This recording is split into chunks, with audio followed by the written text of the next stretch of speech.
भारतीय स्वतंत्रता संग्राम की शुरुआत। India's journey to freedom was long and arduous. यह बहुत सैक्रिफाइस और वैलर से भरा हुआ था। लाखों इंडियंस अलग अलग बैकग्राउंड से एक ही गोल के साथ एक साथ आए, अपनी मातृभूमि को कॉलोनियल रूल से मुक्त कराने के लिए। द ब्रिटिश राज, जो 1757 में बैटल ऑफ प्लासी के साथ शुरू हुआ, ग्रेजुअली इंडिया पर अपनी पकड़ मजबूत करता गया। The policies and actions of the British government की वजह से इंडियंस में बहुत डिस्कंटेंट फैल गया। यह ऐसे इंडियन फ्रीडम स्ट्रगल के लेस नोन इवेंट्स और पर्सनल स्टोरीज के बारे में बताता है। थ्रू दीज नैरेटिव्स हम उन काउंटलेस अनसंग हीरोज की ब्रेवरी और सैक्रिफाइसेस को याद करते हैं। बघावत की पहली चिंगारी 1857। साल 1857 में ब्रिटिश रूल के खिलाफ पहली बड़ी बघावत हुई, जिसे फर्स्ट वॉर ऑफ इंडिपेंडेंस कहा जाता है।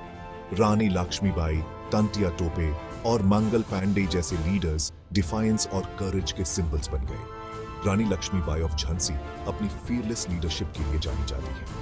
उनकी आर्मी के बहुत कम होने के बावजूद उन्होंने बहादुरी से लड़ाई लड़ी।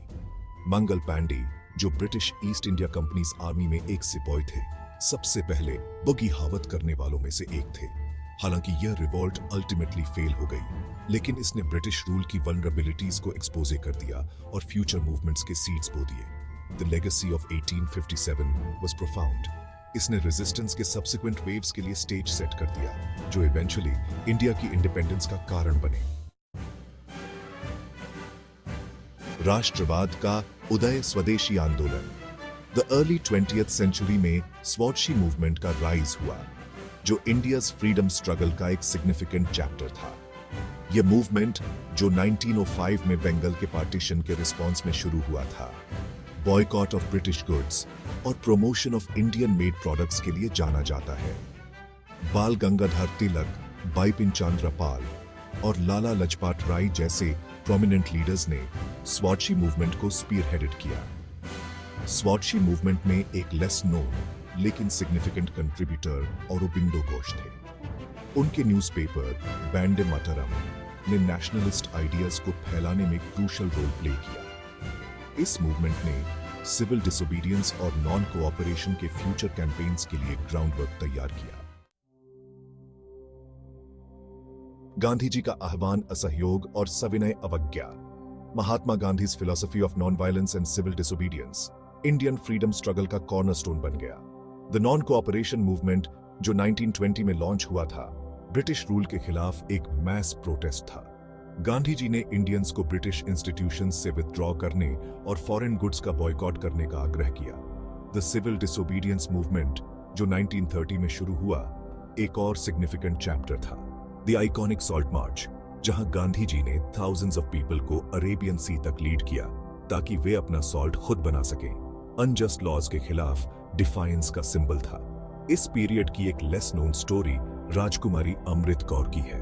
उनकी डेडिकेशन और सर्विस ने उन काउंटलेस वुमेन के कंट्रीब्यूशंस को एग्जेम्प्लीफाई किया, जिन्होंने इंडियाज इंडिपेंडेंस के लिए पुरुषों के साथ मिलकर लड़ाई लड़ी। इन मूवमेंट्स ने न केवल ब्रिटिश अथॉरिटी को चैलेंज किया, बल्कि इंडियंस में सोशल और पॉलिटिकल अवेकनिंग भी लाई।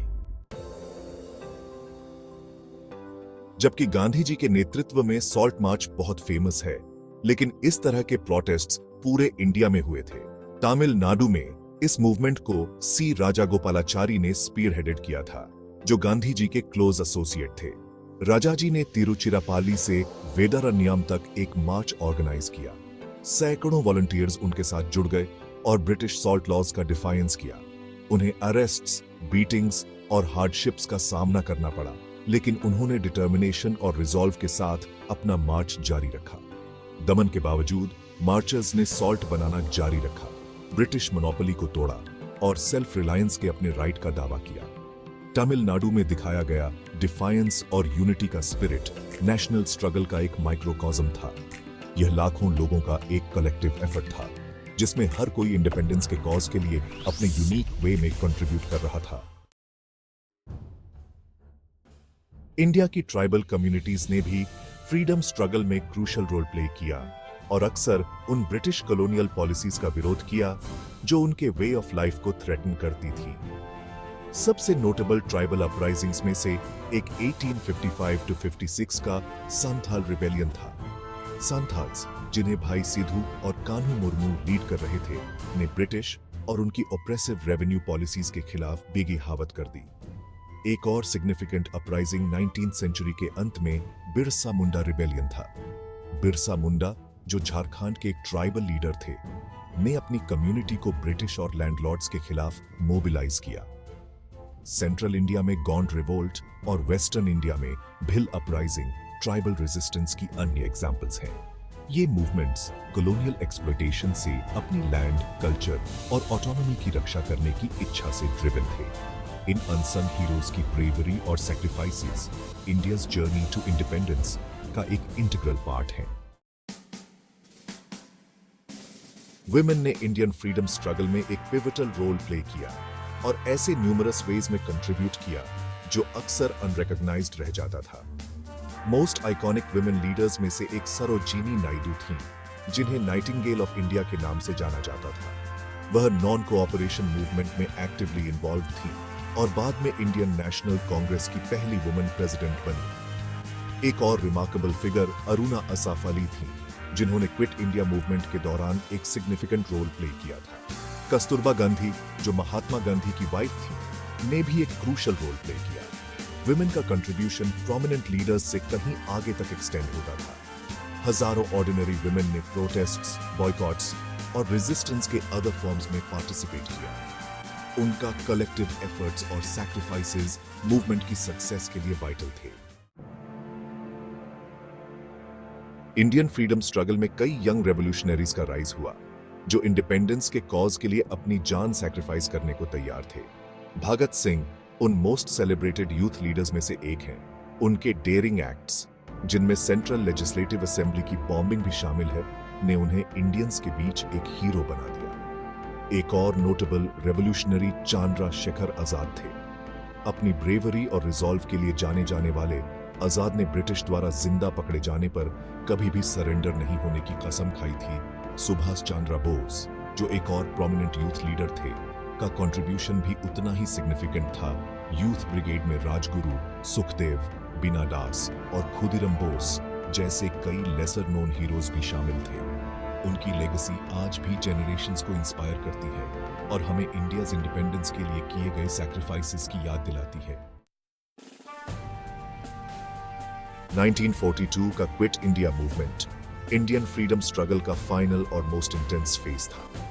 महात्मा गांधी के नेतृत्व में इंडियन नेशनल कांग्रेस द्वारा शुरू किया गया यह मूवमेंट ब्रिटिश रूल को तुरंत खत्म करने का आह्वान करता था। डू और डाई का स्लोगन उन लाखों इंडियंस के लिए रैलिंग क्राई बन गया, जिन्होंने इस मैस अपराइजिंग में पार्टिसिपेट किया था।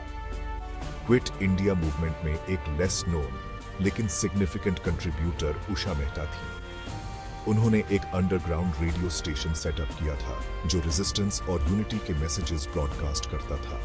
एक और नोटेबल फिगर जया प्रकाश नारायण थे, जिन्होंने ब्रिटिश के खिलाफ अंडरग्राउंड एक्टिविटीज को ऑर्गेनाइज करने में की रोल प्ले किया था। यह मूवमेंट हालांकि वायलेंटली सप्रेस कर दिया गया था, लेकिन इसने इंडियन पीपल के फ्रीडम अचीव करने के रिजॉल्व को डेमोन्स्ट्रेट किया, चाहे कोई भी कॉस्ट क्यों ना हो। इस पीरियड के दौरान किए गए सैक्रिफाइसेस ने 1947 में इंडिया की इवेंचुअल इंडिपेंडेंस के लिए रोड पेव किया। द 15th of August 1947 को इंडिपेंडेंस की प्राप्ति इंडियन हिस्ट्री का एक मोमेंटस ओकेजन था। Freedom fighters, both known and unknown, ने आखिरकार एक फ्री इंडिया के अपने ड्रीम को अचीव कर लिया था। फ्रीडम स्ट्रगल की यूनिटी और डाइवर्सिटी इसके मोस्ट रिमार्केबल एस्पेक्ट्स है। अलग अलग रीजन्स, रिलीजन्स और सोशल बैकग्राउंड्स के लोग एक कॉमन गोल के साथ एक साथ आए थे। जस्टिस, इक्वालिटी और नॉन वायलेंस के वैल्यूज, जिन्होंने मूवमेंट को गाइड किया, इंडियाज डेमोक्रेसी का एक इंटीग्रल पार्ट है। फ्रीडम स्ट्रगल की स्टोरीज हमें अपने पास्ट को रिमेंबर और ऑनर करने के इंपॉर्टेंस की याद भी दिलाती है। जैसे जैसे इंडिया प्रोग्रेस करता जा रहा है, फ्रीडम स्ट्रगल की लेगेसी एक गाइडिंग लाइट बनी हुई है। यह एक ऐसी लेगेसी है जो आज भी नेशन को इंस्पायर और शेप करती है।